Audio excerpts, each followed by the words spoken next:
Stéphanie Mongeon, bonjour. Bonjour. Je suis ravie de vous le présenter, même si on se tutoie. On se connaît, on se tutoie, mais là...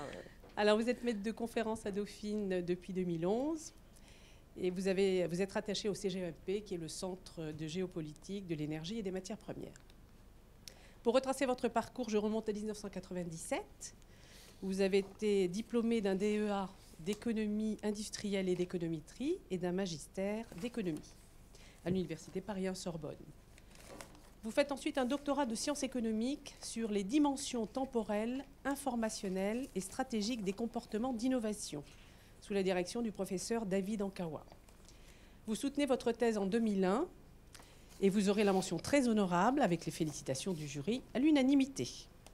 Vous aurez aussi une proposition pour un prix de thèse et une subvention pour publication. En 2002, vous faites un post-doc pendant 7 mois à l'UCL, qui est l'University College of London, sous la direction de Richard Blundell, économiste et économètre britannique. En 2002, et vous y resterez jusqu'en 2007, vous rentrez à l'ADEME, qui est l'Agence de l'environnement et de la maîtrise de l'énergie, en tant qu'économiste senior, en charge de l'évaluation des politiques climatiques, de la programmation et du suivi de la recherche en économie de l'environnement. De 2008 à 2010, vous êtes chercheur contractuel au CIRED, qui est le Centre international de recherche sur l'environnement et le développement. 2010, vous êtes chargé de recherche au CEPI, qui est le Centre d'études prospectives et d'information internationale. Je précise que de 2003 à 2007, vous avez fait des formations professionnelles en direction des ingénieurs de l'ADEME, des administrations régionales, d'entreprises et de journalistes.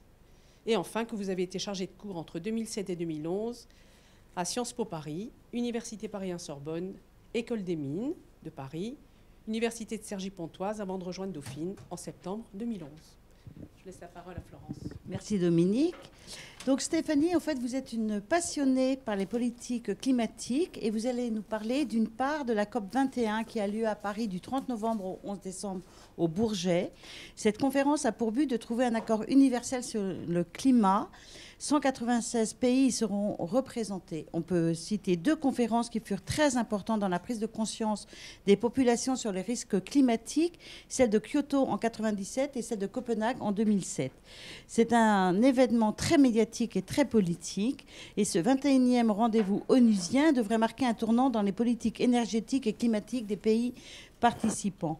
D'autre part, vous vous intéresserez au GIEC, qui est le groupe d'experts intergouvernemental sur l'évolution du climat. Le GIEC existe depuis 1988 et c'est un groupe d'experts internationaux qui récoltent et analysent les différentes publications et données scientifiques du monde entier en rapport avec l'évolution du climat dans le monde. Leurs travaux de synthèse servent de base aux décisions politiques. Et ce groupe, d'ailleurs, s'affronte régulièrement avec les climato-sceptiques qui ont un pouvoir de nuisance assez extraordinaire et dont Mme Kosciusko-Morizet les traite de connards. C'était la semaine dernière. Et hier, Mme Ségolène Royal a dit qu'en fait, c'était des malins qui avaient juste envie qu'on parle d'eux. Donc maintenant, je vous laisse la parole afin de développer ces sujets. Merci beaucoup. Merci. Donc moi, je n'ai pas besoin de ce micro. On est d'accord? Ah si. Non, on me dit non comme ça. On t'entend bien. Donc, je vais prendre le micro. Voilà, donc je vais vous parler de la conférence qui aura lieu donc, prochainement. Alors, au Bourget, on dit Paris, mais ce sera le Bourget. Mais avant, une petite question. Avant la conférence, est-ce qui n'avait pas entendu parler de la COP 21? Bon, alors, je vous donne le résultat d'un sondage... si j'arrive à faire avancer mes transparents, comme ça, non, non, pas du tout.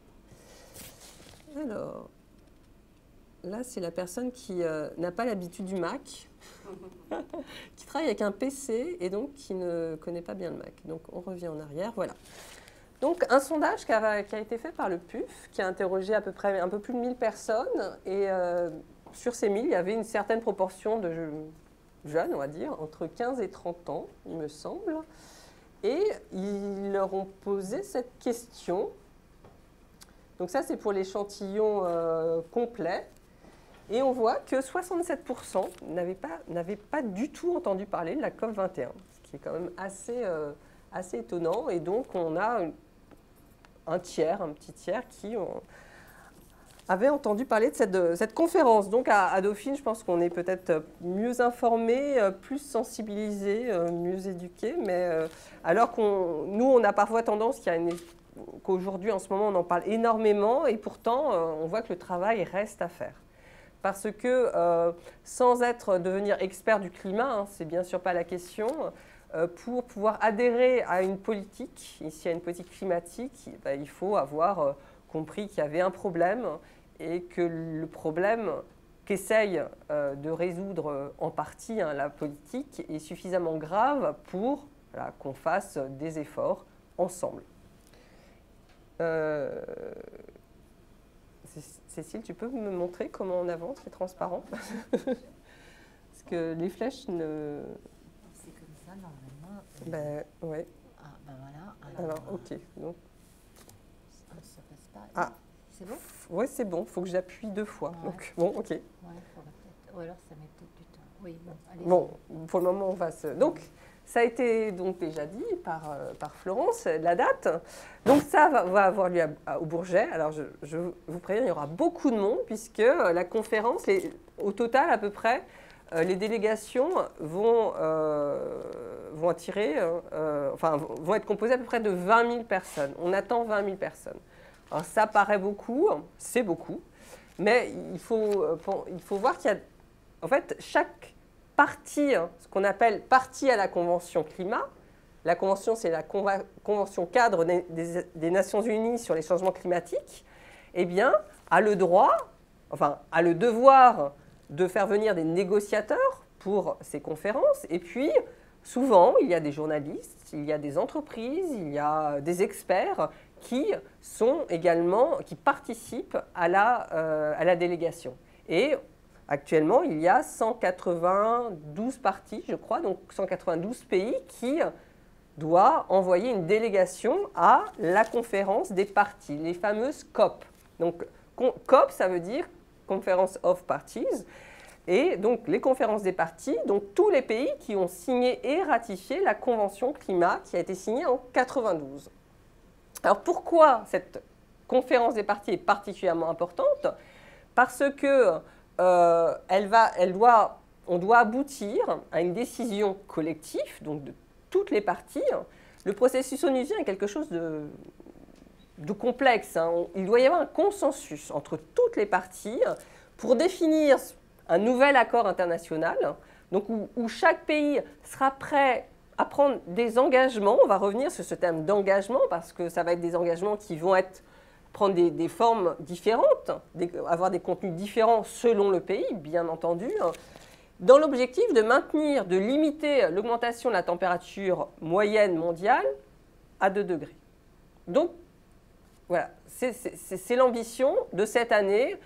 Mi-décembre, on aura la réponse, le texte qui aura été signé, parce que certainement on réussira à signer un texte, et donc on saura si on peut être content ou pas du résultat qui est en train de se jouer, mais depuis plusieurs années. Hein, c'est quelque chose qui se prépare depuis plusieurs années.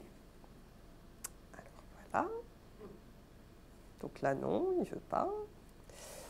Ok, je ne sais pas pourquoi. On va faire ça à la souris.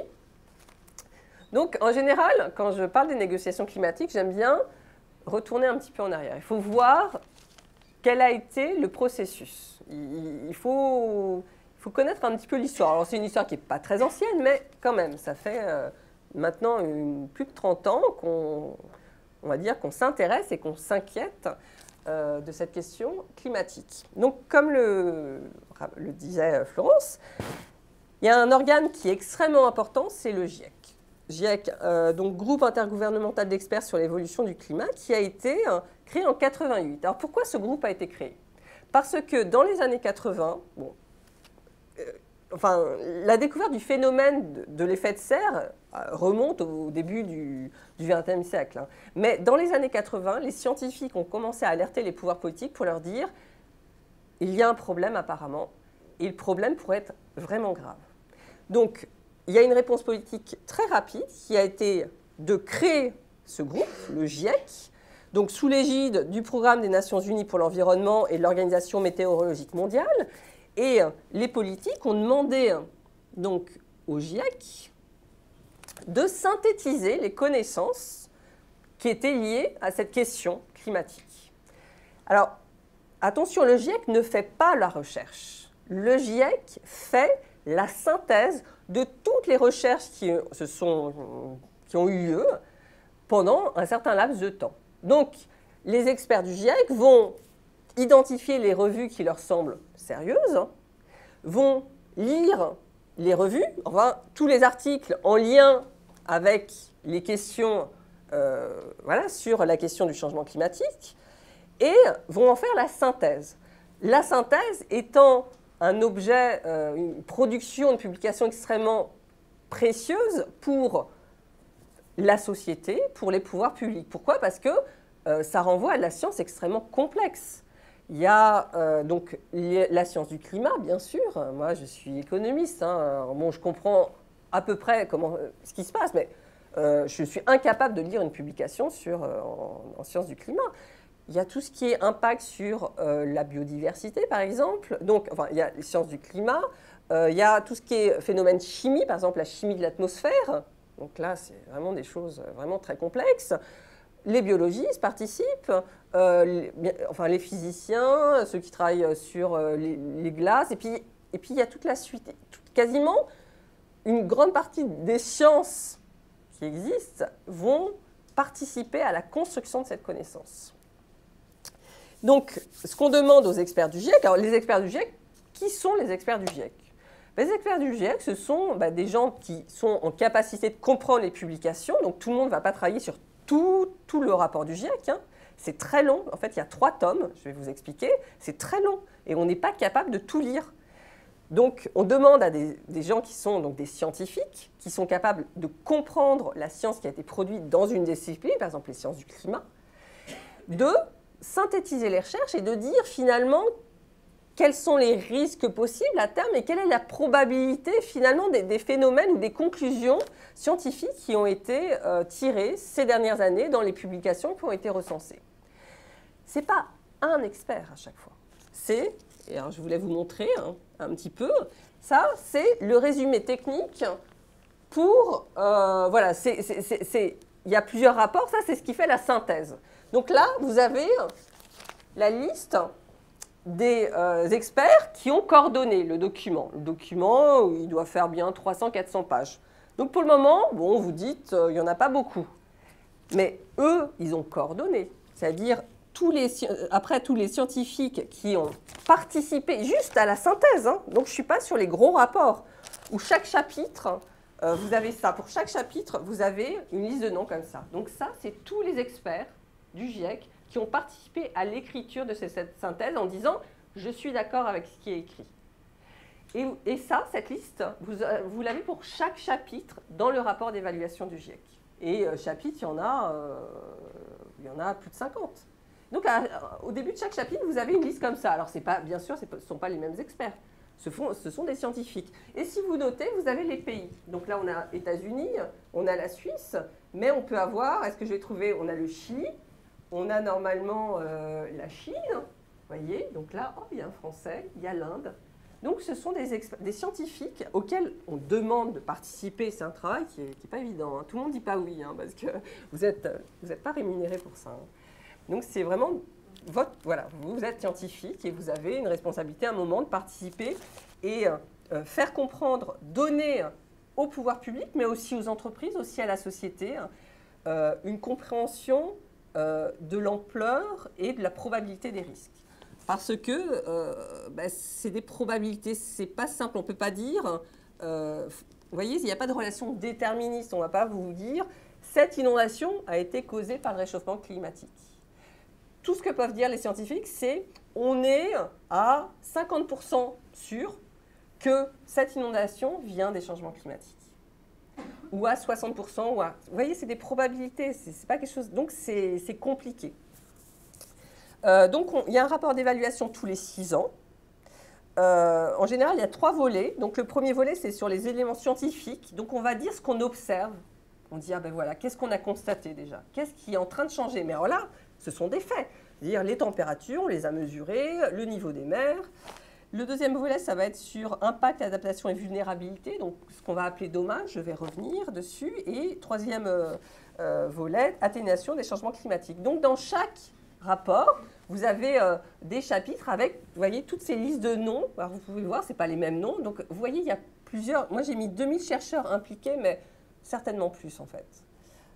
Et le premier, donc création 88, le premier rapport d'évaluation 90, et puis on est après sur un rythme, voilà, tous les 5 ans. Le dernier est sorti en 2014, donc est assez récent. Et alors je vais vous montrer, c'est assez gros, mais on peut le parcourir. Hein. On est incapable de comprendre toutes les lignes des rapports, mais c'est assez bien fait. Hein. On est vraiment dans un document qui peut quand même être utilisé. Ben ici, vous voyez, je vais vous montrer. Hein. Donc les observations, c'est plutôt lié au premier volet. Donc ça, c'est un document qui vient de l'Organisation météorologique mondiale, mais on a à peu près la même chose dans le rapport du GIEC. Voilà ce qu'on a observé. Donc là, on n'est pas en train de mettre des probabilités. Hein. On a mesuré la température et vous voyez, en fait, oups, voilà, ça c'est fait, donc je vais le remettre. On mesure, là ce qu'on vous représente, ce sont les anomalies. Donc on va raisonner par rapport à une moyenne de 14 degrés. Donc vous voyez, le 0, c'est le 14 degrés en fait, si vous voulez retrouver la température qui a été observée. Donc vous devez additionner ou soustraire. Donc de 1850, c'est à peu près le début de l'ère industrielle. Hein. On a commencé à développer l'industrie. Et puis là, on va jusqu'en 2013, je crois. Je ne sais pas si j'ai mis la période. Donc, bon, qu'est-ce qu'on constate? On constate que les anomalies, depuis 1990, elles sont toujours positives. Et puis, on a plutôt une tendance haussière. Et donc, depuis 1997, eh bien, on a vécu les 13 années les plus chaudes depuis 1850. Alors, 1850, c'est à la fois le début de l'ère industrielle et c'est à la fois la période à laquelle on a commencé à systématiser le report des températures. Donc, on a des séries de températures qui sont fiables, puisqu'on a commencé à le faire. Alors, au début, il n'y avait qu'une mesure qui était faite. Alors, je ne sais pas exactement, il y a une unité de recherche qui le faisait. Et puis, vous voyez, progressivement, il y en a eu une deuxième et une troisième. Donc là, les 3 centres de recherche qui font, voilà, on mesure la température chaque jour et puis on note la température, eh bien, confirme cette tendance vraiment haussière des températures. Donc là, au niveau du globe, là c'était une température moyenne mondiale qu'on représentait. Alors bien sûr, ça ne veut pas dire grand-chose. Hein. On sait qu'entre deux pays, il y a des écarts de température très importantes. Mais au moins, il y a un chiffre, c'est simple à représenter. Là, on représente au niveau du globe les changements de température entre 1901 et 2012. Quand on parle de température moyenne mondiale, on prend la température du sol et des océans. Donc, il y a les deux. Quand c'est blanc, c'est que ça n'a pas été calculé, hein, où il n'y a pas eu d'observation, donc c'est trop incertain. Mais globalement, le rouge, ça veut dire qu'on est sur une augmentation, un accroissement de la température. Il y a quand même beaucoup de rouge. Alors, il y a un petit peu de bleu, là, on voit. C'est ce qui est dit, d'ailleurs, hein, en Russie. Eux, enfin bon, non, il y a du violet. Donc là, on peut aussi avoir une baisse, mais globalement, on est sur une augmentation de la température assez importante. Donc, ce sont des observations. Autre observation, en fait, le climat, ce n'est pas juste la température. Donc ici, il y a la couverture neigeuse, donc qui tend plutôt à baisser. Donc au printemps, dans l'hémisphère nord, il y a plein d'autres observations. Je vous présente juste celle-ci. C'est tiré du rapport d'évaluation, le 5e, celui qui est sorti en 2014. Là, c'est la température des océans, donc qui a tendance à augmenter, hein, qui impacte notamment tout ce qui est plancton. Donc, je ne peux pas vous en dire plus, mais le plancton, c'est quand même le début de la vie dans la mer. Hein. Et donc, il y a des biologistes, par exemple, dans PSL. Moi, j'ai déjà eu l'occasion de travailler avec un biologiste qui travaille sur le plancton, et notamment, il prélève du plancton et il regarde comment... Quels sont les impacts sur le plancton du fait de la température, l'augmentation de la température de l'eau. Donc là, l'étendue, la glace en Arctique en été, donc qui baisse beaucoup, et à une vitesse d'ailleurs qui n'avait pas été anticipée. Donc il y a une diminution de la glace, et le niveau des mers, donc avec une augmentation. Alors on est sur des millimètres, hein, c'est tout petit, mais quand même, on a une tendance haussière qui est assez prononcée. Donc tout ça, ce sont des observations. Tout ça, dites-vous que ce n'est pas contesté, ce sont des faits. Donc on assiste vraiment à des changements climatiques, on les voit déjà. Voilà, c'est un point qui n'est pas discuté. Alors, on constate aussi, on regarde le passé, que les émissions de gaz à effet de serre, alors anthropiques, ça veut dire liées aux activités humaines, ont augmenté de façon considérable depuis 1850 bien sûr, mais là je représente juste un graphique qui représente depuis 1970. Donc là, on ne part pas de zéro. Hein. Vous voyez, ça a été coupé, on ne parle pas de zéro. Là, mais juste, on voit l'augmentation qui est vraiment importante des émissions mondiales, avec une accélération de la pente de croissance à partir même des années 2000. Donc en 2010, on émet 49 milliards de tonnes de... Alors, ce qu'on appelle l'équivalent CO2, hein, c'est parce qu'on considère 6 gaz à effet de serre. Donc, on a du CO2, NH4, c'est le méthane, N2O, c'est protoxyde d'azote, et puis après, il y a 3 gaz fluorés. Les gaz fluorés, c'est utilisé notamment dans les fluides frigorigènes. Mais on veut agréger, bien sûr, tous ces gaz, et donc l'unité qu'on a utilisée, c'est le CO2. Donc un équivalent CO2. Et ce n'est pas une tonne égale une tonne. Hein. En général, une tonne de méthane, je crois que ça équivaut à 21 tonnes de CO2. 21 tonnes de CO2. Bon, voilà. Bon, il y a des espèces de taux de conversion hein, qui ont été établis par les scientifiques et il faut les utiliser. Donc on peut agréger et on parle de 49 milliards de tonnes d'équivalent CO2. Donc émises en 2010. Vous voyez, c'est vraiment quelque chose qui a augmenté. En 1970, on était à moins de 30 milliards de tonnes émises par an. Donc il y a eu une augmentation, une explosion des émissions de gaz à effet de serre. Alors d'où viennent ces émissions ? Ça vient de différents secteurs. Donc là, c'est une image au niveau mondial. Souvent, j'insiste sur... Pardon, il y a l'industrie, effectivement. Mais il y a aussi tout ce qui est résidentiel et le tertiaire. C'est nous, ça. Enfin, le tertiaire, si, c'est nous, c'est nos bureaux, c'est notre université. C'est le chauffage, notamment. C'est beaucoup de chauffage. C'est du fuel qu'on brûle, du gaz qu'on brûle pour notre chauffage. Transport, donc il y a une partie pour les marchandises, mais aussi il y a une partie pour nous, hein, qui est assez conséquente. Agriculture, forêt, utilisation des terres, donc ça paraît assez important, enfin très gros. Pourquoi ? Parce qu'on compte ici tout le CO2 qui est relargué quand on coupe des arbres. Donc quand il y a la couverture forestière qui diminue, et notamment on sait qu'en Amazonie, dans la forêt amazonienne, on perd des hectares, enfin, je ne sais pas combien d'hectares par jour, eh bien on relargue du CO2 dans l'atmosphère, donc ça accentue le problème. Donc ça augmente la quantité de gaz à effet de serre qu'on émet. On considère qu'il y a à peu près entre 20 et 25% des émissions émises ces 40 dernières années qui viennent de la déforestation. Donc c'est vraiment un point qui est très important et dans le cadre des négociations, c'est quelque chose qu'on essaye de faire avancer. Bon là j'ai mis un peu plus de détails.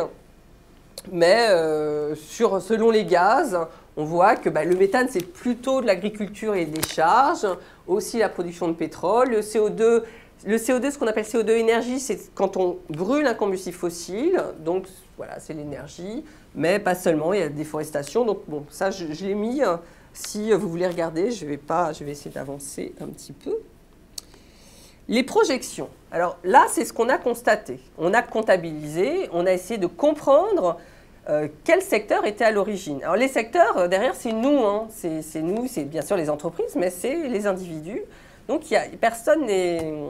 tout le monde, en fait, émet des gaz à effet de serre. Et quelle que soit votre activité, derrière, il y a une émission de gaz à effet de serre. il y a électricité. Là, alors bon, il y a du nucléaire beaucoup en France, mais souvent quand même dans les pays, il n'y a pas du nucléaire, donc il y a du gaz, il y a du fuel, il y a du charbon. C'est des émissions de gaz à effet de serre. Là, on a mis le chauffage, on est content. Mais on a quand même une grosse chaudière au fuel, je crois. C'est des émissions de gaz à effet de serre. Donc, on émet toute activité, on prend notre voiture, ce sont des émissions de gaz à effet de serre. Les entreprises fabriquent des choses, ce sont des émissions de gaz à effet de serre. Ok, donc, on est tous responsables, hein, on est tous dans le même bain. Les projections, c'est ce que les scientifiques essayent, voilà, ont des anticipations sur l'évolution, ce qui va se passer. Parce que, bien sûr, on peut dire, bon, ben, on observe ça, et pour le moment, on voit, ça change. Il y a des catastrophes naturelles, enfin, il y a des phénomènes naturels qui sont extrêmement inquiétants, des typhons, des cyclones, des inondations en Europe. Bon, mais, bon, voilà. Qu'est-ce qui va nous arriver? Qu'est-ce qui va nous tomber sur la tête? Et donc, on utilise des projections. Alors là, c'est des modèles extrêmement compliqués où on essaye de raconter un futur possible. Donc, on met plein d'hypothèses. Et puis, on va dire, voilà, il y a une hypothèse sur la population. Il y a une hypothèse sur l'énergie qu'on va consommer. Est-ce qu'on va réussir à baisser notre consommation d'énergie ou pas? Est-ce qu'on va continuer à consommer beaucoup de charbon? Est-ce qu'on va développer les énergies renouvelables? Est-ce qu'on va améliorer l'efficacité des transports? Donc tout ça, voilà, on raconte des histoires, on fait plusieurs scénarios et ça donne lieu, on peut calculer les émissions. C'est compliqué, hein, on peut calculer, mais vous voyez, hein, c'est très complexe. Mais total qu'on va émettre chaque année, donc les émissions mondiales, et après, les scientifiques, en fonction des émissions mondiales qui sont émises chaque année, on additionne et puis on voit comment ça modifie la concentration de l'atmosphère en émissions de gaz à effet de serre. Et c'est ça qui permet de dire, ben, vu que la concentration va évoluer de cette façon, va augmenter, eh bien, l'augmentation de la température moyenne mondiale, ce sera de temps. Alors, de temps, en général, c'est un intervalle. Hein. Donc, mais ce sera de temps. Et après, ok, si j'ai une augmentation de la température mondiale, moyenne mondiale de 3 degrés, qu'est-ce que ça va donner? Qu'est-ce que ça va donner sur les récoltes? Qu'est-ce que ça va donner sur les espèces? Qu'est-ce que ça va donner sur les vecteurs de diffusion de certaines maladies? Qu'est-ce que ça va donner sur le niveau des eaux? Vous voyez, c'est vraiment, et vous voyez les différentes communautés qui doivent se parler avec ces modèles. Donc, c'est vraiment une organisation entre les disciplines où, on va dire, peut-être les économistes vont raconter des histoires sur les projections en termes de PIB, sur la façon dont l'économie va évoluer, sur les politiques, sur ce que ça va donner. On passe aux émissions totales et après, ça, ce sont les scientifiques plutôt sciences du climat qui vont dire « Ah ben si, il y a telle concentration, enfin la concentration augmente de temps, ça fera une augmentation de température de temps ». Et après, ben, toutes les autres disciplines vont dire « Ah d'accord, donc moi, ben, je peux dire qu'en tant que biologiste, je pense que ben, les forêts, il va y avoir une extinction de la forêt, de ces espèces dans cette zone parce que les conditions ne sont plus remplies pour que l'espèce puisse vivre. Est-ce qu'elle va réussir à se déplacer ou pas ?» Voilà. Donc, le nombre de disciplines concernées. Donc, je vous donne quelques images de ça, mais pensez, et ces projections, c'est jusqu'à 2100. Alors, vous voyez, il faut faire le travail, mais on peut se tromper, hein, c'est sûr. Et puis, on va avoir des hypothèses, on va avoir des jeux d'hypothèses différentes. Donc, on peut dire, ben, moi, je pense que on va réussir à baisser beaucoup notre efficacité, enfin, d'améliorer beaucoup notre efficacité énergétique. Donc, on va consommer moins d'énergie. Et puis, donc, ça va faire moins d'émissions, etc. Ou alors, on va dire, ben non, on ne va pas du tout réussir. Et donc, on raconte des histoires assez différentes et on a des scénarios différents. Alors, c'est pour ça, ce scénario RCP, je ne vais pas vous dire le détail, mais 2,6 et 8,5, mais c'est un peu les histoires extrêmes qu'on a racontées dans les communautés scientifiques sur ces projections et qui donnent des idées de ce que sera l'augmentation de la température moyenne mondiale, donc à 2100. Quand on parle de 2 degrés, c'est toujours on se place à 2100. Donc, de combien la température moyenne mondiale va augmenter en 2100. Okay ? Donc là, on voit qu'on a une histoire qui est plutôt très optimiste, donc où on dit bah non mais les comportements vont changer, on va réussir à modifier nos sociétés, on va faire des sociétés bas carbone, tout ça on va réussir. On voit qu'on y arrive, on devrait respecter le 2 degrés, mais c'est extrêmement optimiste. En revanche, si on est sur une histoire qui est plus on continue un peu les tendances de ces 20 dernières années. On met en place des politiques climatiques, hein, mais ce n'est pas suffisant. On est sur, bon, vous voyez, on a une espèce d'intervalle, hein, mais un intervalle qui va nous donner près de 5 degrés d'augmentation. Et là, c'est un peu, on prolonge les tendances. Alors 5 degrés, vous pouvez vous dire, bah, 5 degrés, c'est pas énorme. Alors déjà, premièrement, c'est une moyenne mondiale. Donc ça veut dire que certains auront 3 degrés, d'autres auront 8 degrés. Et c'est une moyenne sur l'année. Et alors, je vais vous donner un ordre de grandeur, moi, qui m'a beaucoup aidé pour retenir. C'est la différence entre notre température moyenne et la température moyenne de la dernière ère glaciaire. Je ne sais plus quand elle s'est produite. Mais je crois qu'on allait de l'Angleterre à la France à pied parce que tout était gelé, eh bien, c'était moins 5 degrés. Donc, on était dans l'autre sens. Mais donc, une variation de 5 degrés de la température moyenne mondiale, c'est un monde qui est complètement différent de celui qu'on connaît aujourd'hui. Et d'ailleurs, quand on demande aux scientifiques de dire qu'est-ce que ça veut dire un monde à plus 5 degrés, ben, ils ne peuvent pas le dire. Ils disent bah, on peut faire des hypothèses, mais elles sont extrêmement fragiles parce que c'est un monde qu'on ne connaît pas. On n'a pas d'observation. Et par rapport aux dernières variations, donc on vous dit mais, la température a toujours bougé, c'est la vitesse à laquelle ça peut changer. Là, on est sur 2100. On est en 2015, c'est dans 85 ans. C'est nos enfants, nos petits-enfants. Donc, en général, les variations de température de cette ampleur, ça prend plusieurs siècles. Donc là, les espèces peuvent migrer, les espèces, y compris végétales, hein, parce qu'une forêt qui disparaît parce que les conditions climatiques ne sont plus remplies, elle peut migrer progressivement. Mais voilà, progressivement, il lui faut le temps. En l'espace de 80 ans, elle ne peut pas migrer. Autant les espèces animales peuvent migrer, mais bon, encore faut-il qu'ils retrouvent un milieu dans lequel ils puissent se nourrir, etc. Donc, c'est une ampleur la Terre a déjà connue. Alors nous, je ne sais pas si on a connu, on a peut-être connu plutôt à l'inverse vers le bas. Bon. Mais c'est la vitesse à laquelle cette variation peut se faire. D'accord. Donc ça, voilà, c'est les projections pour 2100.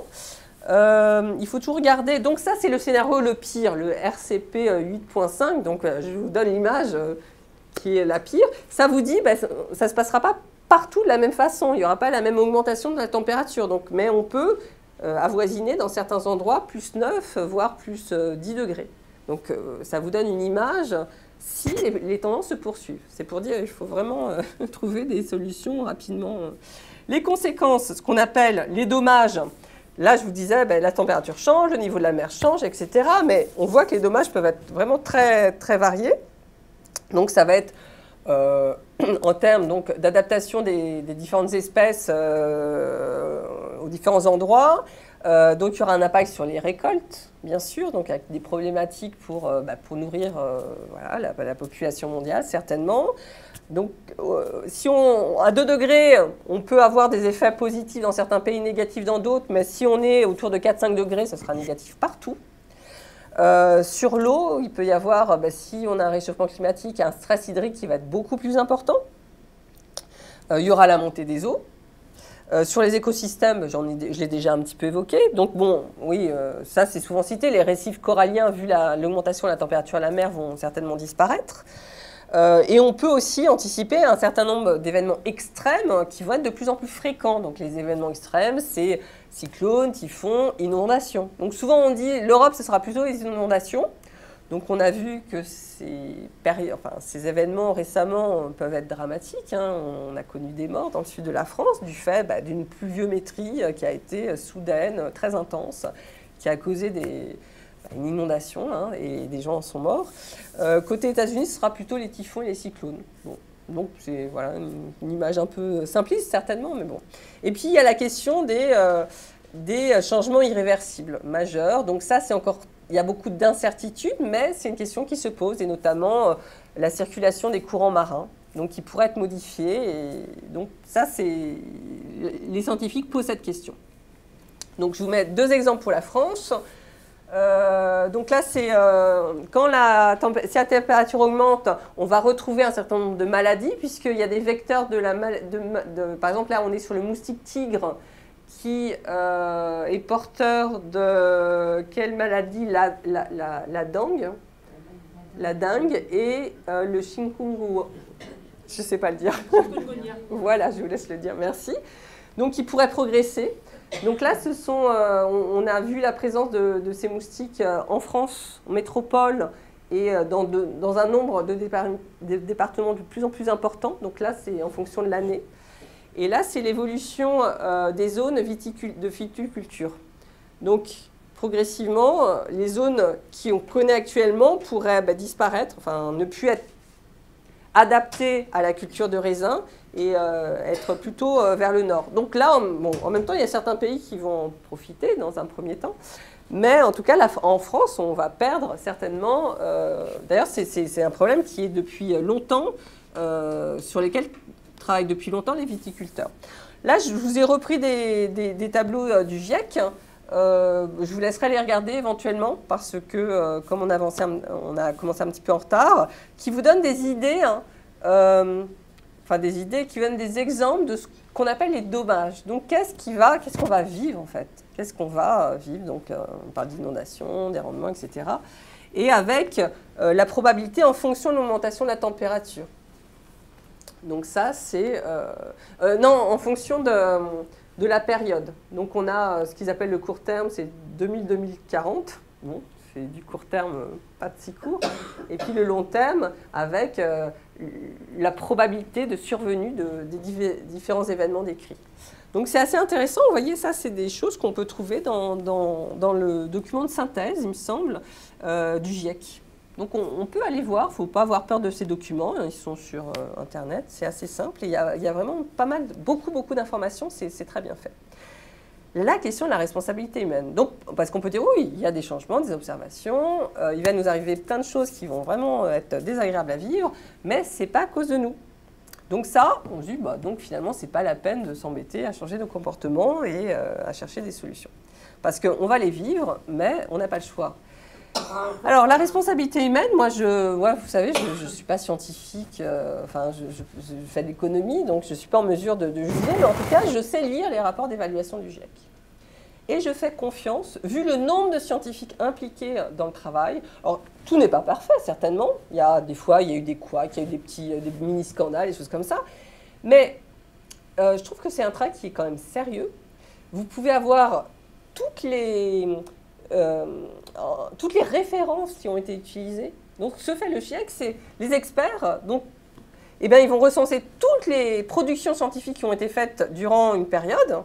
Donc, la période, ils partent de l'ancien rapport d'évaluation et puis ils s'arrêtent un moment à une date pour faire le nouveau rapport.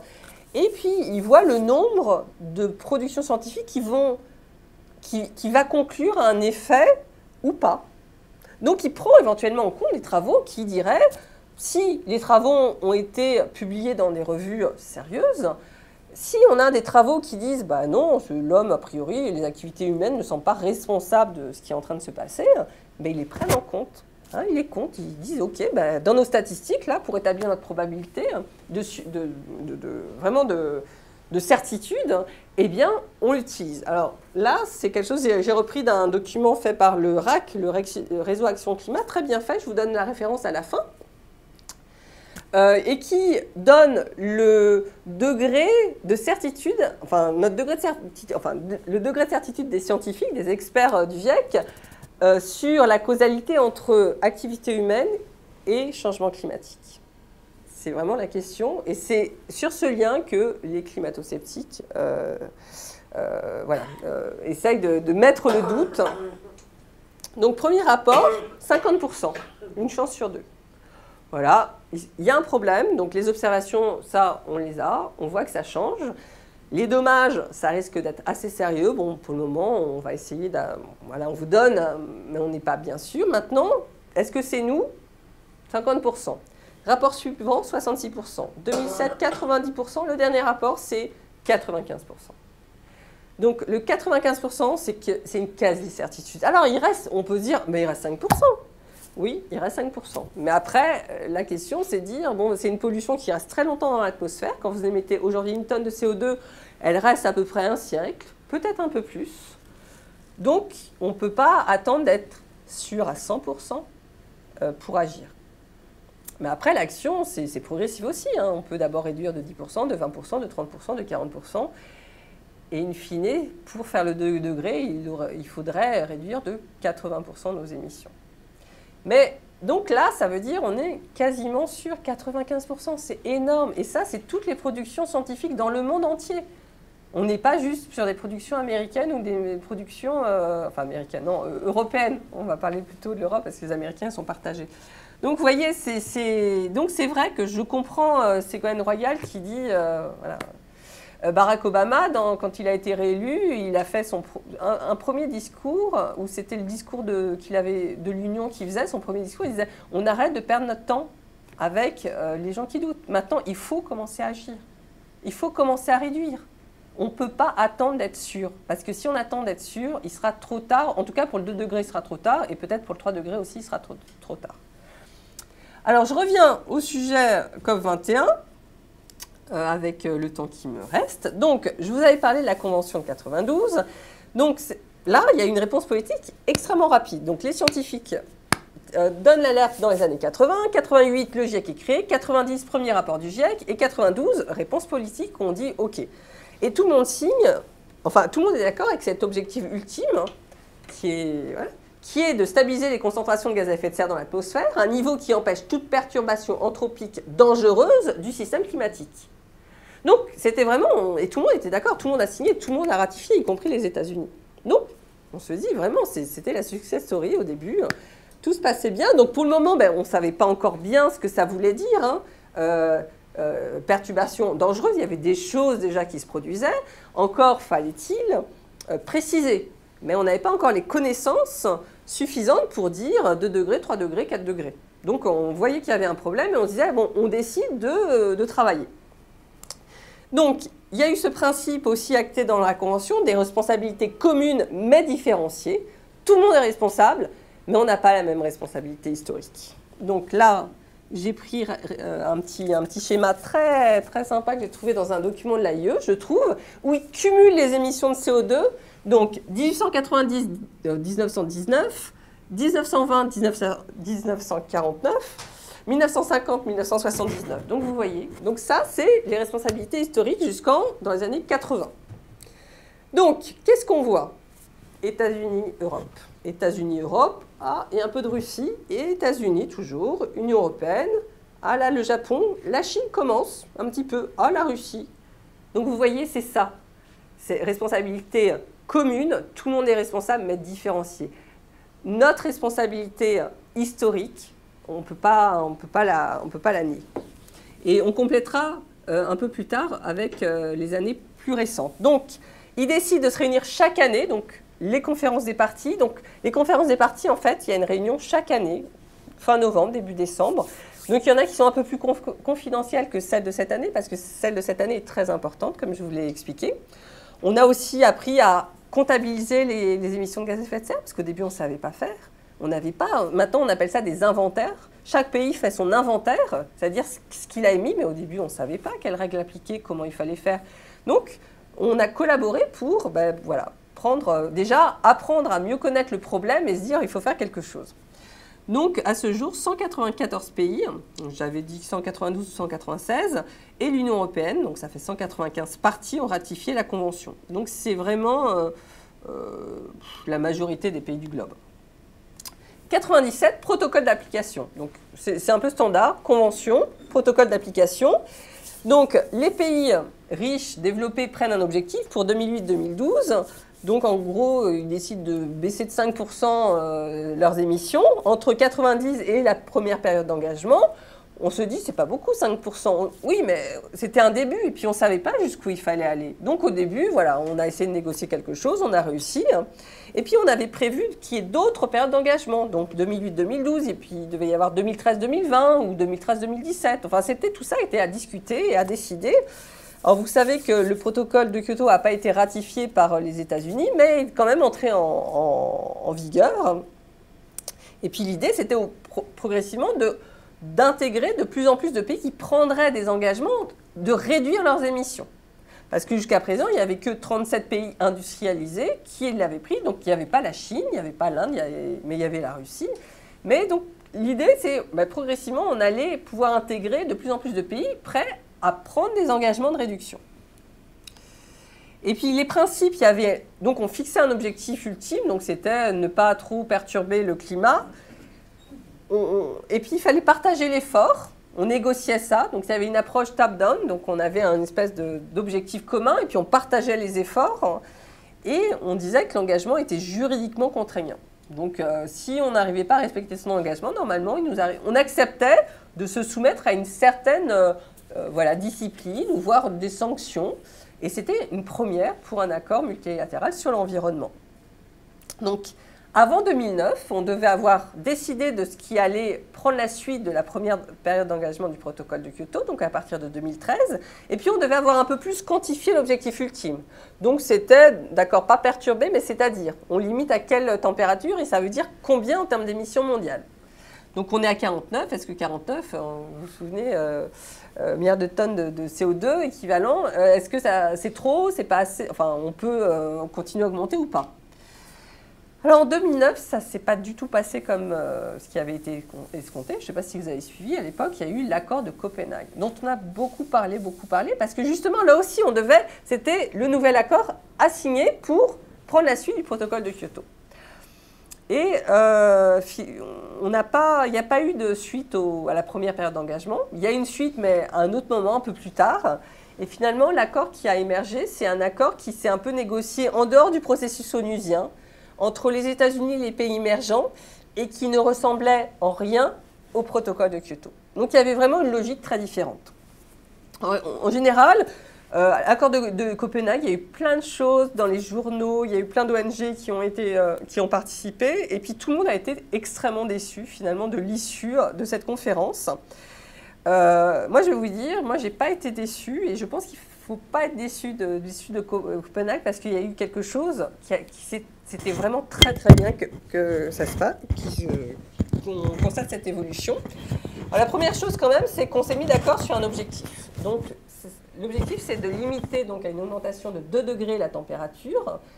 Donc, c'est toujours par rapport à 1850-1870, et la température, c'est à 2100.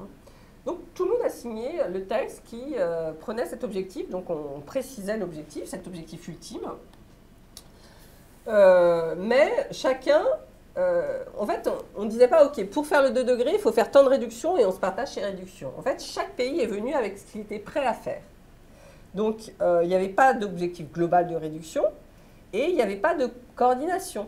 Et l'accord n'était pas contraignant. Donc, c'est-à-dire, je disais, OK, je déclare que je vais faire, je prends cet objectif, mais je ne me soumets pas si je ne respecte pas, je ne me soumets pas à une obligation. On n'a pas le droit de venir chez moi me dire ce qu'il faudrait que je fasse ou éventuellement à des sanctions. Il n'y avait pas de contrainte, il n'y avait pas de notion de contrainte juridique. Donc, ça c'est un point de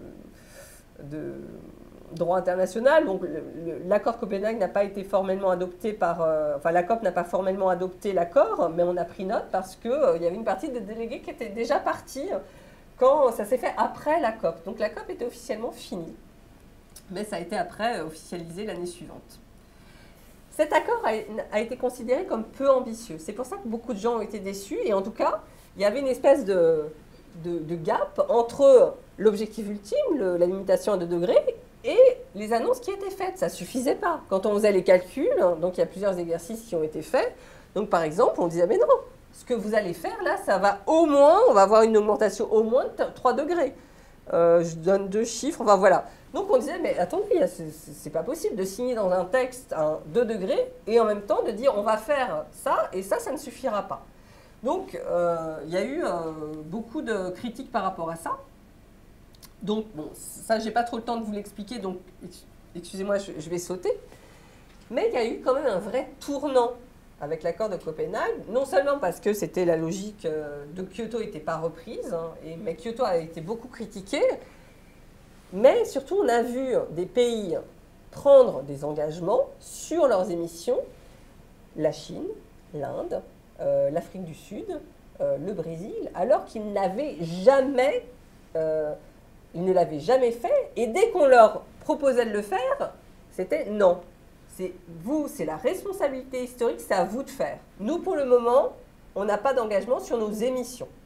Et donc en 2009, ces pays sont d'accord pour prendre des engagements. Alors les engagements, ils valaient peut-être pas grand-chose, c'était des choses qui étaient formulées de façon un peu étrange, ils n'étaient pas très contraignants, mais pour la première fois, les pays étaient d'accord pour commencer à discuter de leur engagement à prendre sur leurs émissions. Et ça a été vraiment un tournant et c'était indispensable. Un nouvel accord sans la Chine, c'était pas possible. Ça n'avait aucun sens. Pourquoi? Regardez. Ça, c'est les émissions de CO2 1990-2014. Et là, le trait là qui augmente, c'est la Chine. Donc là, on est en 2006-2007, la Chine devient le premier émetteur mondial. Et puis, alors, vous voyez la pente, hein, la pente le taux de croissance des émissions chinoises. Quel sens aurait eu un accord sans la Chine? Ben, pas grand-chose. Les États-Unis n'étaient pas dans Kyoto, donc il fallait absolument qu'ils reviennent à un moment à la table, qu'ils soient de nouveau dans un accord. Deuxième émetteur mondial maintenant. Longtemps premier, maintenant second. Enfin, deuxième. Donc, on a l'Union européenne, là, qui reste à peu près pareil. Et puis en dessous, vous avez la Russie, il faut qu'elle y soit, il y a le Japon, et là, j'ai l'Inde. Donc l'Inde qui augmente beaucoup moins que la Chine, bien sûr, mais qui augmente quand même. Donc, il fallait que les pays émergents soient dans l'accord. Sinon, ça n'avait pas... On passait à côté. Donc ça, c'est le nouveau... Ça complète les premières barres que je vous avais montrées. Donc là, on est sur 1980-2014. Donc vous voyez, États-Unis, hein, donc c'est les émissions cumulées. Donc sur la période, donc Union européenne, donc Chine. Donc maintenant, on est à peu près à jeu égal avec la Chine. Ce qui ne veut pas dire qu'on n'a pas une responsabilité historique beaucoup plus importante que la Chine. Je vous renvoie au premier graphique qu'on a vu au début.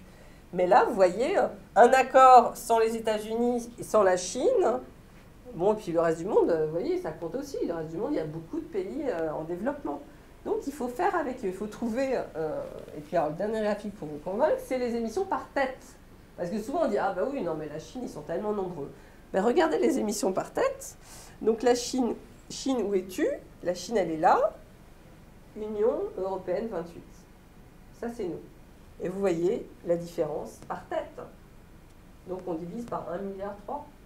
Eh bien, ils ne sont pas si loin de nous. Et maintenant, je crois qu'on est quasiment à égalité.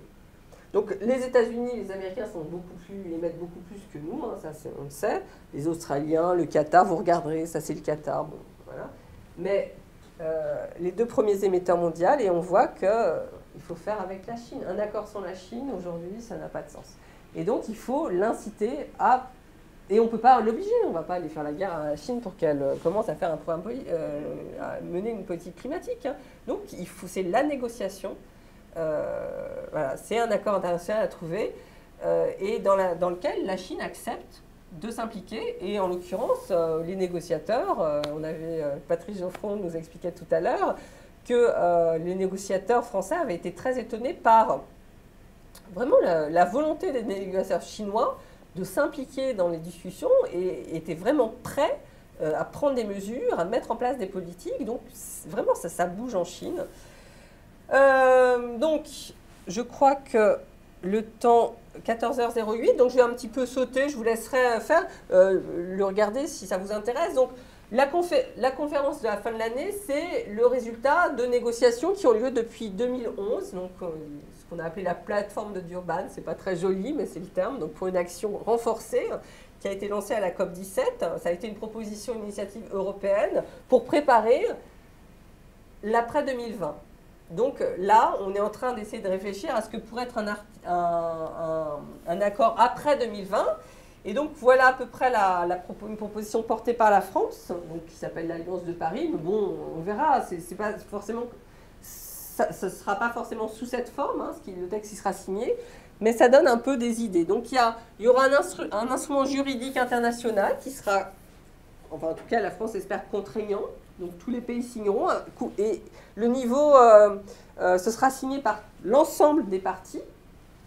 Enfin, c'est ce qui est souhaité. Alors dans ce texte, il n'y aura pas forcément le niveau de contrainte, hein, parce que ça risque d'être difficile après de faire ratifier par les uns et les autres. Mais en tout cas, ça exprimera la volonté des pays de lutter, de baisser leurs émissions et régulièrement de revoir un peu leurs objectifs. de ne pas attendre 15 ans avant de revoir leur objectif. Donc ça peut être peut-être tous les 5 ans de revoir les objectifs. Après, chaque pays, depuis le début de l'année, communique au secrétariat de la Convention des Nations Unies ce qu'on a appelé ses contributions, leurs contributions nationales, donc ce qu'ils sont prêts à faire. Donc voilà, c'est un engagement qu'ils prennent pour 2025, 2030, donc qui est un peu aussi discuté, mais là, donc, on est en train de regarder. Alors, je vais vous dire, ça ne suffira pas à faire le 2 degrés. Mais on ne doit pas juger du succès de l'accord auquel on va aboutir à la fin de l'année à l'aune du 2 degrés. Ce qu'il faut, c'est voir si quelle est la volonté politique qui s'est exprimée dans cet accord. Donc, est-ce que vraiment les gros émetteurs sont là? On participait activement aux discussions, aux négociations. Et s'il y a eu notamment un point sur le fait qu'on révise un peu automatiquement, systématiquement, notre objectif. Donc on fait des bilans régulièrement, peut-être tous les 5 ans, et si ça ne suffit pas, on accepte d'essayer de revoir son objectif, donc le rendre plus ambitieux. C'est vraiment la dynamique qui va se construire, être construite par l'accord ou pas. Si c'est un truc figé en disant, bon ben voilà, j'ai une cible 2025-2030, et puis pour la suite, rien n'est prévu, on va vouloir de nouveau négocier, ça, ce ne sera pas un bon signal. Donc le 2 degrés, bon, c'est un objectif, c'est dans un texte, ça a été signé, donc on continue à avoir ça, mais le 2 degrés, vous savez, ça va être difficile. On l'a déjà un peu, ça va plus être trop possible. Ça ne veut pas dire qu'il faut arrêter, parce que vous savez, c'est cumulatif. Hein. On peut faire du 2,5, du 3, du 3,5, du 4, du 4,5, du 5, et puis on peut aller aussi au-delà. Hein. Donc, la concentration, elle augmente dans l'atmosphère. Bon, donc, bah, si ce n'est pas 2, il faut essayer 2,5. Et puis, si ce n'est pas 2,5, il faut essayer 3. Enfin, voilà, il faut essayer de faire le maximum, étant donné le monde tel qu'il est aujourd'hui. Mais il faut que la volonté politique, en tout cas, soit là. Donc, les contributions nationales, par exemple, l'Union européenne s'est engagée pour 2040, je crois, à faire de moins 40%. Enfin, chacun a exprimé. Donc la Chine, elle n'a pas donné un plafond. Elle a dit, bon, mon pic d'émissions, en général, les émissions, en fait, la trajectoire d'émissions qu'on a en tête, c'est au début, ça augmente. Et puis à un moment, on va avoir des émissions maximales. Et puis, il faut que ça baisse. C'est vrai au niveau mondial, c'est vrai au niveau national. Donc, pour le moment, la Chine, elle continue à se développer, hein, donc elle continue à augmenter ses émissions, et c'est ce fameux pic, à un moment, à quel moment il va intervenir, à quel niveau. Et ce que la Chine a dit, c'est qu'elle allait essayer que son pic intervienne avant 2030, et de toute façon le plus tôt possible, mais avant 2030. Nous, normalement, on a déjà dépassé le pic, donc là, on est sur une trajectoire où on baisse nos émissions, et toute la question après, c'est la pente de décroissance, de vitesse, enfin de décroissance des émissions. Après, il y a un volet financement, donc notamment il y a un fonds vert de 100 milliards de dollars qui est prévu, donc on est avec chaque année 100 milliards, donc qui est quand même une somme assez conséquente. Et puis alors, ce qu'ils appellent un agenda des solutions, c'est un partage un peu de nos expériences. Alors, c'est un partage. Il n'y a pas que la technologie, hein. D'ailleurs, ce n'est pas forcément beaucoup de technologie, c'est plus comment on organise une ville. Vous voyez, nos émissions par tête par rapport aux émissions américaines. On émet 4 fois moins qu'un Américain. Et ça vient de l'organisation de nos villes. Donc ça, c'est des choses à partager. Est-ce qu'il y a des programmes qui marchent bien? Il y a des politiques qui marchent bien. Voilà, tout ça, c'est ce qui est appelé l'agenda des solutions. Et il faut essayer de le systématiser. Alors, comment c'est fait dans un accord international? Je ne sais pas, mais il faudra regarder ce que le texte dit. Donc là, c'était mon dernier transparent. C'était un petit peu pour discuter avec vous. Mais j'en ai déjà parlé. L'ambition, ce ne sera pas à l'aune du 2 degrés, donc c'est plutôt sur créer une dynamique. Juridiquement contraignant, vous savez, on ne peut pas contraindre un pays. Ça, c'est un élément qui est un marqueur politique intéressant, mais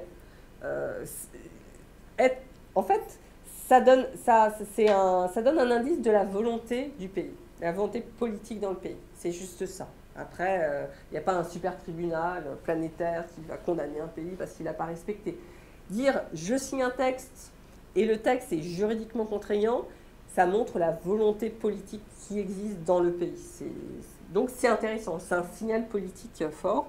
Donc à quoi sert un accord international? Progressivement on avance. Vous voyez la COP, il y a quand même beaucoup d'événements autour de la COP. Il y a une sensibilisation de la population, on fait des événements. Et je vous dis, la chose à faire, mais qui est très compliquée, c'est justement de sensibiliser, former, éduquer, parce que on peut essayer de changer nos comportements, comme ça, individuellement, ça ce sera très bien. Mais c'est compliqué de savoir, dire, bon, bah, qu'est-ce que je peux faire, effectivement, je vais essayer d'utiliser un peu moins ma voiture. Mais c'est une réponse collective qui doit être trouvée.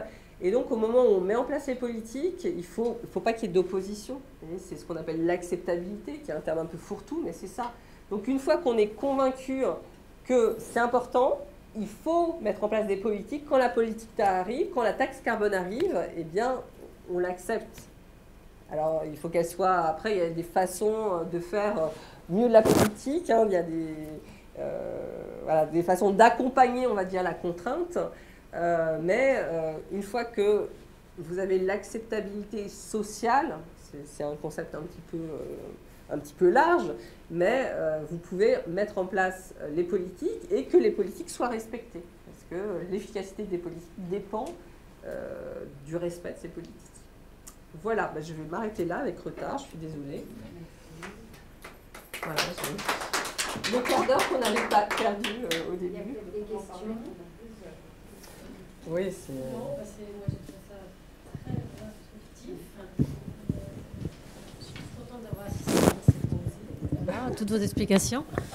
Je fais quelque chose de positif, c'est que la France a déjà atteint son pic. Donc ça veut dire qu'il y a déjà une relative prise de conscience. Donc voilà, donc il faut espérer qu'il y ait des pics encore auprès d'autres pays. Oui, après il faut baisser, mais enfin, bon, ce que je veux dire, mais c'est oui, bien sûr. Normalement, tous les pays développés devraient avoir déjà franchi leur pic. Voilà. Ce qui n'était pas le cas des États-Unis, et maintenant ça l'est depuis 2010. Il y a eu vraiment une baisse de leur émission. Donc ça, c'est vraiment très intéressant. Et puis le fait qu'on se rende compte qu'aujourd'hui, que 95% de la responsabilité est humaine aujourd'hui. Donc ça veut dire c'est un peu notre certitude, on est certain à 95%, mais c'est énorme. Encore une fois, je ne sais pas si un jour on pourra dire 100%. Oui, non, ça veut dire que c'est d'autant plus impliquant. Ah oui, oui. On ne peut pas se dire, oh non, il reste les 5%, on tourne la tête. Voilà, ça c'est pas possible. Au moins, commencer à faire. Voilà. Au moins, si on arrive à faire, voilà, commencer à faire. Et puis, voilà. Merci.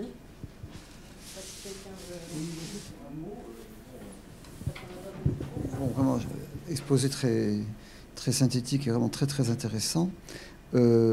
Simplement, j'entends bien toutes ces notations plutôt optimistes, enfin, vous dites sur les perspectives de la conférence, même sur Copenhague, je crois que c'est intéressant de réviser le jugement a priori négatif qu'on avait. Mais ce qui m'a frappé là en vous écoutant à l'instant, c'est que finalement, il semble qu'on lâche prise sur l'objectif substantiel, c'est-à-dire, bon, ça sera peut-être pas 2 degrés, ça sera peut-être 2,5, peut-être 3, peut-être 4, et finalement, on s'oriente vers la création d'instruments procéduraux. Voilà, cette dynamique dont vous parlez, la création d'instruments juridiquement contraignants ou pas, et qu'on est dans une rationalité procédurale qui va accompagner les évolutions du climat, qu'on aurait peut-être, qu'on ne sait plus très bien juguler finalement. C'est ça qui me frappe là, dans la fin de vos exposés. Oui, c'est... Actuellement, si vous faites la somme de tous les efforts, enfin toutes les annonces qui ont été faites, on ne respecte pas du tout le 2 degrés. Le choix des diplomates et des politiques, in fine, c'est de dire, soit on dit on signe rien, parce qu'on n'arrive pas à faire le 2 degrés. Est-ce qu'il vaut mieux un accord ou pas d'accord? En fait, c'est assez binaire comme choix. Et je suis d'accord, on voit qu'on lâche, mais parce que le 2 degrés, en fait, se joue avec... Le 2 degrés, moi je dis ça, c'est peut-être pas tout à fait juste, mais c'est pour essayer de simplifier. Le 2 degrés se joue dans la décennie 2010-2020. C'est avec les politiques qu'on a mis en œuvre pendant cette décennie, qu'on va continuer à mettre en œuvre, qu'on aurait pu voir si on atteignait le 2 degrés. Et aujourd'hui, en 2015, si on constate, on peut se dire, bon, on a fait des choses, mais c'est pas suffisant. Aujourd'hui, nos vies n'ont pas... Enfin, souvent, je dis en Europe, on a fait des choses, on a baissé nos émissions, mais est-ce que nos vies ont changé du fait des politiques climatiques? La société bas carbone, elle est... Enfin, voilà, on en est quand même loin. Les choses peuvent s'accélérer, peuvent aller très vite, effectivement, mais on ne les voit pas encore. On peut imaginer ce que seront nos vies en 2020. Alors, elles ne seront pas beaucoup différentes, sauf vraiment des événements personnels de ce qu'elles sont aujourd'hui. On a mis en place, maintenant il y a une taxe carbone en France, donc qui est assez confidentielle, c'est pour ça qu'elle est passée, parce que si on parle trop fort, il y aura des oppositions, il y aura des grèves, des choses comme ça. Mais, et on parle de la France, mais on peut parler de plein de pays dans le monde. Donc là, déjà, on sait que 2010-2020, il y a quand même beaucoup d'initiatives qui sont très intéressantes, mais ça ne suffira pas. Donc, on lance le mouvement, mais j'ai peur que pour le 2 degrés, c'est ce que dit... là, il y a un graphique, je suis passée vite parce qu'il était un peu compliqué, j'avais pas le temps, mais le budget carbone qui reste à notre disposition jusqu'en 2050, donc les émissions totales à émettre, on voit qu'on les a quasiment presque complètement consommées. Donc, c'était le graphique où il y avait la courbe comme ça. Donc, la question, c'est de dire, alors, il y a une question, par exemple, je voulais vous en parler, j'ai pas eu le temps, mais dans le sondage PUF, et c'est marrant parce que j'ai entendu ça récemment et ça m'a vraiment, vraiment marqué. Une question qui était posée, j'ai pas les chiffres, mais quand vous pensez au réchauffement climatique, diriez-vous plutôt qu'il est déjà trop tard, on ne peut plus éviter un réchauffement climatique de grande ampleur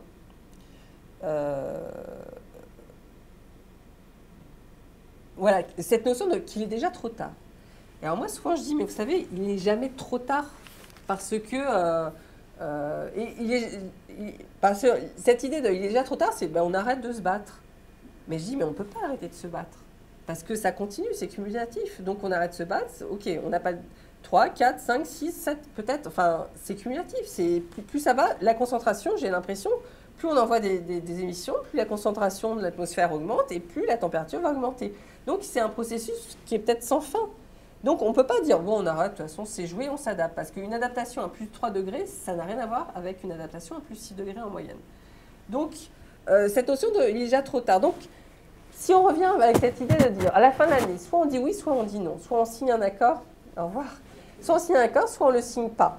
Donc c'est vraiment ça la décision. Donc qu'est-ce qu'on accepte si on est sur une position ferme qui est de dire moi je veux quelque chose pour le 2 degrés ou pas, ou je signe pas, on ne pourra pas, autant pas y aller, autant pas faire la conférence parce qu'on sait qu'aujourd'hui sur la table on les a les contributions et ce que disent les modèles c'est non on n'est pas sur du 2 degrés, on est sur une augmentation qui est plus forte. En revanche, envoyer ce signal au monde qui serait de dire non on ne signe pas, on ne fait pas, c'est envoyer un signal extrêmement qui pourrait être très négatif, alors que quand même, il y a des initiatives qui se font, y compris aux États-Unis, dans les États. Souvent, on dit au niveau fédéral, ils ont beaucoup eu de mal. Barack Obama, même s'il a beaucoup fait ces dernières années, on voit. Mais au niveau de certains États, ils font beaucoup. Il y a vraiment des initiatives au niveau des villes, et ce serait envoyer un signal extrêmement négatif. Donc il faut préserver quand même, surtout qu'il y a quand même des signaux. Quand la Chine et les États-Unis, à la fin de l'année, en novembre 2014, donc, arrivent ensemble et disent « voilà nos engagements », c'est un signal politique vraiment très fort. Et c'est important ce signal. Donc cette idée de signal politique, il est important. Et donc trouver un accord qui, à la fois, est intéressant, donc qui ne fait pas comme Kyoto, on s'arrête à... Kyoto, c'est 2008-2012, et puis après, il faut tout recommencer, il faut tout rediscuter, qui crée une espèce de dynamique qui permettra à chaque fois de ne pas avoir à tout renégocier. Donc, parce que tout renégocier, on voit le processus 2011, 2000, c'est toujours extrêmement long. C'est compliqué. Donc déjà, si on arrive à avoir quelque chose où on dit d'emblée, peut-être tous les 3 ans, on voit, on dit est-ce qu'on est loin, finalement, c'est plus facile que ce qu'on escomptait. Donc on peut peut-être avoir un objectif plus ambitieux d'ores et déjà. Donc vous voyez, dans l'esprit, dire... voilà, en marchant, on va se rendre compte que peut-être on ira plus vite que ce qui avait été escompté, tant mieux, ou ça coûte moins cher, ou pas. Mais on ne dit pas, voilà, il y a une espèce de point final et puis il faut tout renégocier. Donc c'est plutôt dans cette idée de dynamique-là, mais c'est vrai que le 2 degrés, on ne l'a pas aujourd'hui, mais après, une fois qu'on a dit ça... et on ne peut pas dire non plus, alors c'est fichu. Parce que quelqu'un m'avait dit ça il y a 2 mois, je dis... Mais non, c'est pas possible, parce que ça continue, vous voyez, ça ne s'arrête jamais. Donc, tant pis, au moins 3 degrés, il faut essayer de limiter le plus possible. Donc, créer un cadre, moi je pense qu'il faut un accord. Politiquement, pour le signal politique, c'est extrêmement important. Et essayer de créer, si on arrive à créer cette dynamique, quelque chose d'intéressant où régulièrement, et puis ce sera moins lourd que là c'est une COP très lourde, il y a 20 000 personnes, il y a des COP qui sont beaucoup moins importantes, qui vont être plus sur les négociateurs, sur des questions plus techniques qui sont extrêmement importantes à régler, discuter, diffuser, partager. Donc si on arrive à créer un cadre où on peut régulièrement revoir les objectifs, pas forcément attendre les 180, qu'est-ce que j'ai dit, 13 autres parties, pour commencer à changer un peu en disant « moi j'accepte, j'avais dit moins 26%, je vais faire du moins 28%. » Et voilà, je le mets dans le registre. Vous voyez, quelque chose de plus léger peut-être. Et ça serait bien.